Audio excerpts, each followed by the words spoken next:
There was never any doubt in my mind for this entire game, especially after that very, very, very, very, very ugly first half, honestly, by both teams, especially the Sixers.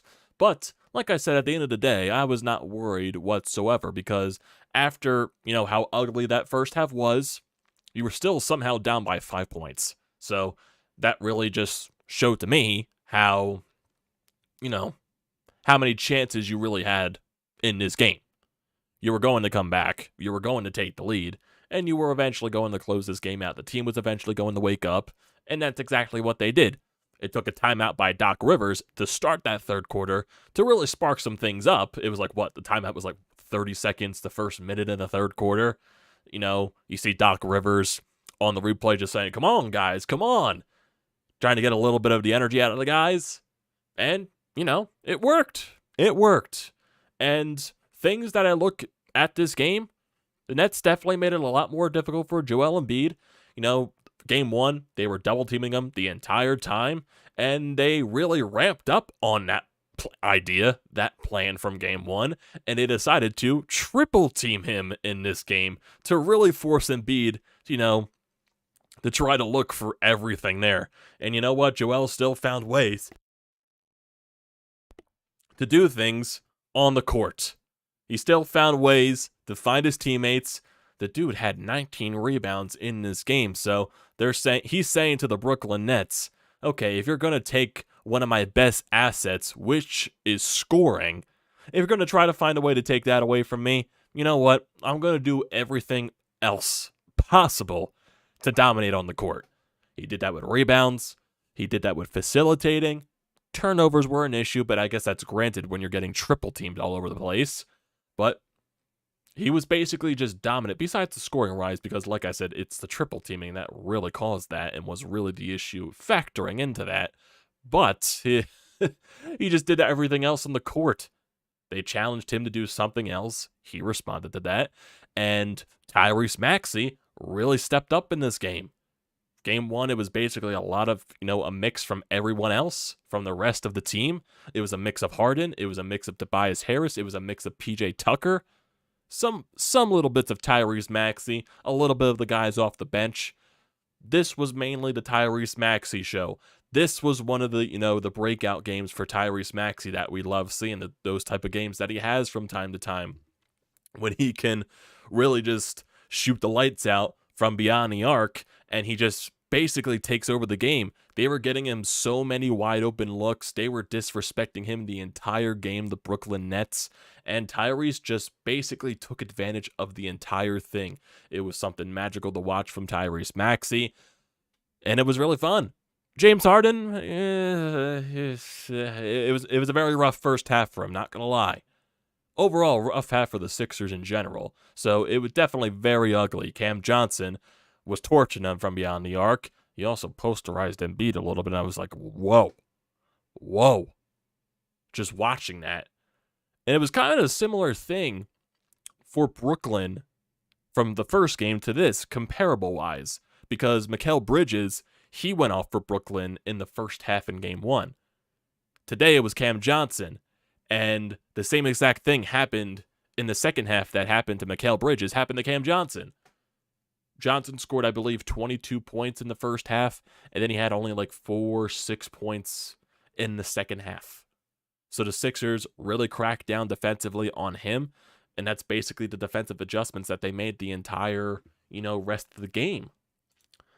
They only allowed 14 points in the third quarter to the Brooklyn Nets, and they only allowed 21 in the fourth.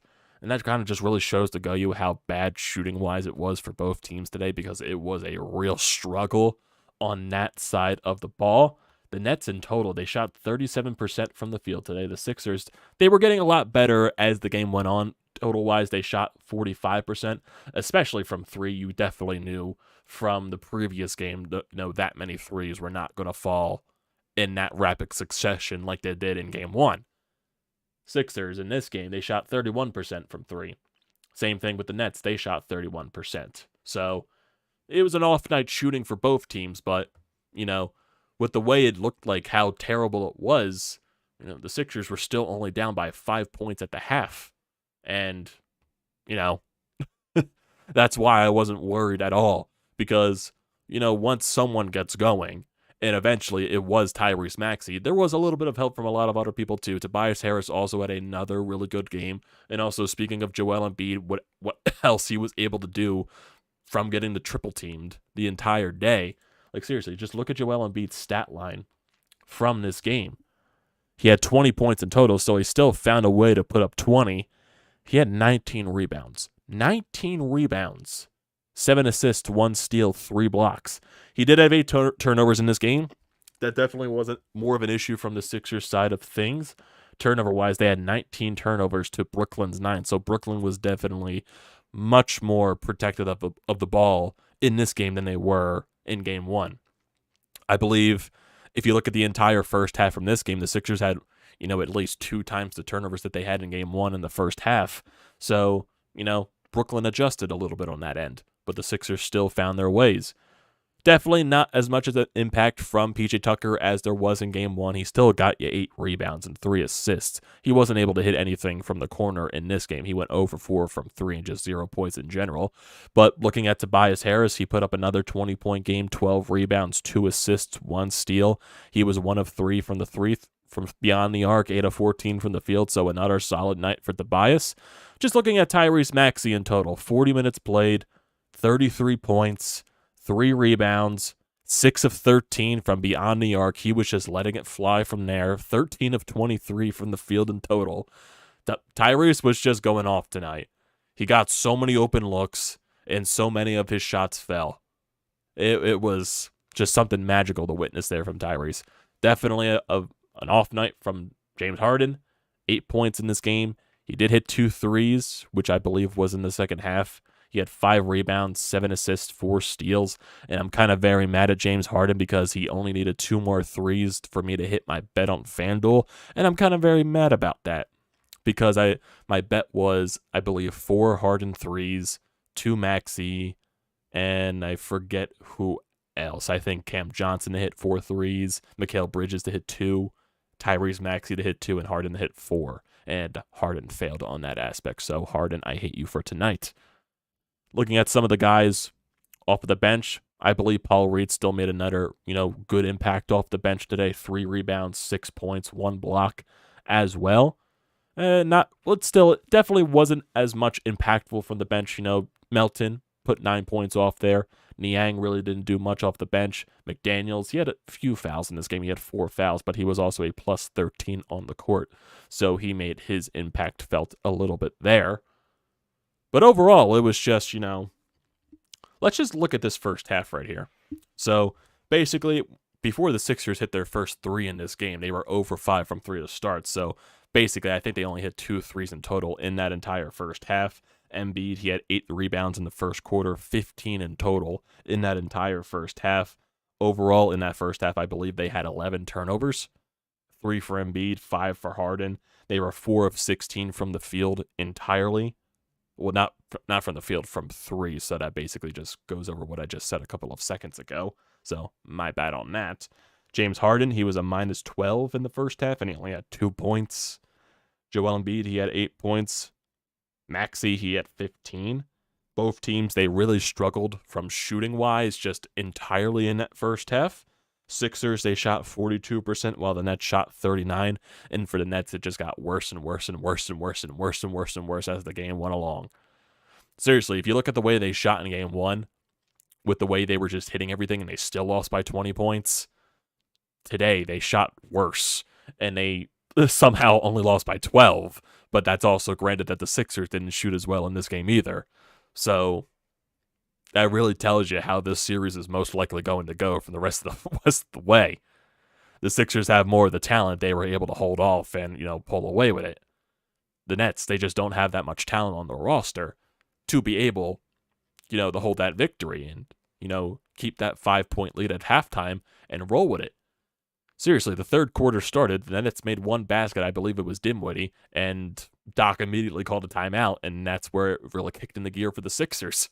So, got to credit Doc there for, seeing something that was off still and just trying to wake the guys up. Because that's basically what it was. The guys, it just felt off that entire first half. But it was just still, you were that off, and you were down by 5. So that really should have showcased to everyone that was complaining about the first half. And like, don't get me wrong, yes, the first half was bad. But it was just like, oh my God, Doc Rivers is not going to adjust. This team's going to lose this game. We're going to get blown out in the second half. Like you're seeing overreactions all over the place on social media. I'm just like, calm down. Calm down. You're down by 5 at the half. You're going to wake up eventually. You're going to find a way to win. And that's what they did. That is what they did. So, Sixers fans, they continue to be Sixers fans and overreact at every little single thing they can do. That's basically it there. That's basically it. But yeah, definitely, this is hopefully a good sign for Maxey going forward. Like, the biggest question mark is when you do eventually win this series. The real question mark is what's going to be like when you do eventually face Boston, because granted, Sixers are going to win this series. Boston's going to win their series over Atlanta. So it's really hard to, I would say, take anything major away from this series just because of how drastic it is going from the Brooklyn Nets, who are a 6 seed, to the Boston Celtics, like 2 completely different tiers of teams. You're going from a team that's, basically nothing, that really only has Mikal Bridges and Cam Johnson, to a team, another super team in this league in Boston. It's really kind of hard to really take away everything from this series and say, oh, Tyrese Maxey did this, it's going to work against Boston. But because Tyrese Maxey, basically over the course of his career, has struggled against the Boston Celtics. But hopefully this is something for him to where he can just build off of and find some confidence going forward, even though it's not guaranteed, because yes, he does struggle against the Boston Celtics. So that is something that you really have to play into a factor here.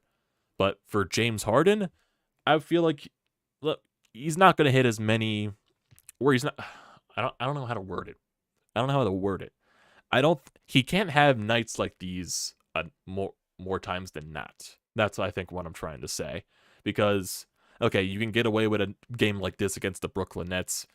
Harden can't do this, say, against the Boston Celtics. And Joel Embiid, when he's playing Boston, he's not going to be getting doubled and triple teamed the entire goddamn time. That's just not going to happen against Boston. So, Joel Embiid's definitely going to be way more impacting on the score and everything like that.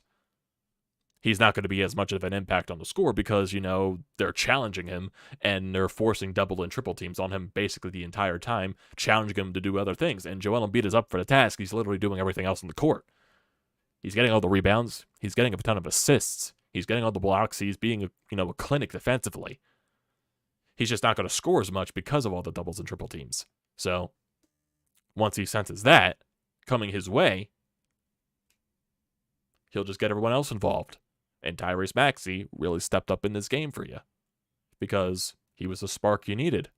Every time he was left wide open, every time they found him open, it was either James Harden, Joel Embiid. Joel Embiid made some nice passes. And Tobias Harris, he was, really efficient like he was in game 1 as well. So Tobias in these first 2 games, we all know what Tobias was in the playoffs last year. He was really solid defensively. Just basically all around, Tobias was great in the playoffs last year. So hopefully Tobias can just build off that too. And that's basically what we're looking for the entire way. So that's basically the most important thing right there. So looking at the entire thing, in terms of rebounds, the Sixers had a ton of rebounds in this game. 56 to Brooklyn's 33. A lot of defensive rebounds for the Sixers, 43 to their 13 offensive rebounds. Turnovers definitely were an issue. Like I said, the Sixers have 19. But the Sixers definitely, scored a lot more points off the turnovers. They scored 22 points off the Nets' 12. So, basically, looking at the rest of the series, you're going back to Brooklyn. Could Brooklyn take a game up there in New York? Maybe. You're going to be traveling on the road. You don't play, I believe, till Thursday? So you have a couple of off days here before you go up to Brooklyn. Maybe, even though I would consider this kind of game to where you're sleeping, because it kind of did feel a little bit off. Kind of just felt like, the weird Monday vibes. Like, you didn't really feel like being there, and you still found a way to win. So I'm, thinking to myself, can Brooklyn win or, sneak one up there, maybe game 3, game 4, if the Sixers are just caught sleeping a little bit. But I'm thinking to myself, the Sixers were sleeping in the first half in this game, and they still found a way to win. So I'm not really sure what to think about here. So that's what I'm thinking to myself in that aspect. It's kind of weird. It's definitely really weird to think about on that entire thing. But just looking at everything else, Joel Embiid was awesome defensively. Didn't really have to do much scoring-wise. Tyrese Maxey was great. Tobias Harris was great. Paul Reed, I still thought in his small amount of time on the court, he was really good. James Harden just needs to be way better, and they do need to cut down on the turnovers. I do think eventually it will even out. Like, game 1, they had so little turnovers in that game. Today it was just like a drastic amount. I think it'll even out in the end. So that's definitely not something I guess I'll be overly concerned of, but if it does happen again in game 3, maybe it's something more to bring up there. But I do think that eventually it will even out, and they will get better in that stat line. So far for the Nets, we saw, basically 2 people go off. Mikal Bridges in game 1, Cam Johnson in this game, and both of those guys got shut out in the second half in games 1 and 2. So that shows you how the Sixers adjust defensively to those guys, and that shows you how little the weapons that Brooklyn even has. Sometimes they bring Steph Curry out there, and, maybe he'll hit a 3 every now and then, but he's not really that big of a spark plug. You can defend a guy like a Steph Curry because you can just abuse him defensively on the other side of the court. So overall, this game, you go up 2-0. That's basically it. Go into game 3 on Thursday in Brooklyn. This series will be over at most by 5 games. Who knows? Maybe at this point, maybe it could be a sweep. But I'm not going to say everything yet. Like I said, it's going to be over by 5. 5 games. That's what I'm expecting. And that's probably what the expectation will be. But who knows? Maybe they do sweep. Just because there's just not much more for Brooklyn what they can do. They shot the hell out of the ball in game 1, and they lost by 20. And then they went up against the Sixers team that was struggling shooting today, and they still lost. Granted, that's because they also struggled shooting too, but you understand what I mean. They shoot the hell out of the ball in game 1, they lose by a lot. And the Sixers struggled today shooting-wise, and they still lose. So, basically, that's where my mindset is. The more I think about it, the more I do think it's going to be a sweep. So, that's where I stand. And I think that's where a lot of other people stand. So, that's all that matters right now. And that's all that really needs to be discussed there. Really not much more with this game. Just, Harden, I believe he'll have a better game going forward. PJ Tucker, he's always going to have that impact, in the aggressiveness in the game. He's not going to score that many points. He's never going to hit those threes consistently like he did in a couple of games ago. That's just not going to happen consistently with him. As long as he's an impact on the court, he's physical, he's getting those boards, being aggressive in the paint. That's all you really need from PJ. Tyrese, if he can find a way, even though he's not going to score 30 every single game, if he could be consistent, put up 20, put up 25 consistently. Tobias Harris, he's shown consistency in these first 2 games. He's put up at least 20 in those. Really, right now, I just need to see the consistency from Harden. That's what I'm looking for right now. And I do think he will be. I think it was just an off night for him. Man, got away with it. So, that's all we're going to do there. So, I think that's going to do it for this stream, everybody. We do not have any calls here on the Anytime Hotline. So, we'll end this stream off a little bit early. Thank God there was no Phillies tonight, so I don't have to worry about paying attention to that. They do have a doubleheader tomorrow, which sucks. So, it'll be one recap tomorrow discussing 2 games in one day. That's basically what it'll be. So, yeah, that's going to do it for tonight's stream, everyone. I do see you in there, Scott. How are you doing? Yep, Maxey put on a clinic tonight and cutting down the turnovers. Yeah, that's basically the most important thing right there. So, thank you for joining tonight, everybody. Do not forget to leave a comment in the comment section down below. I'd like to see those as always. Do not forget to drop a like on the video. Do not forget to check out everything in the description down below. Recommend all that stuff. Same thing with hitting that subscribe button. Join the TTP Sports family. It's a great place to be. Also, use the code TTPSPORTS, $20 off your first purchase at SeatGeek. Maybe you want to get yourself a ticket to Brooklyn. Maybe go to games 3 or 4 this week. Maybe. It's a great deal. Don't pass it up. Thank you once again, everyone, for joining tonight. I'll see you next time.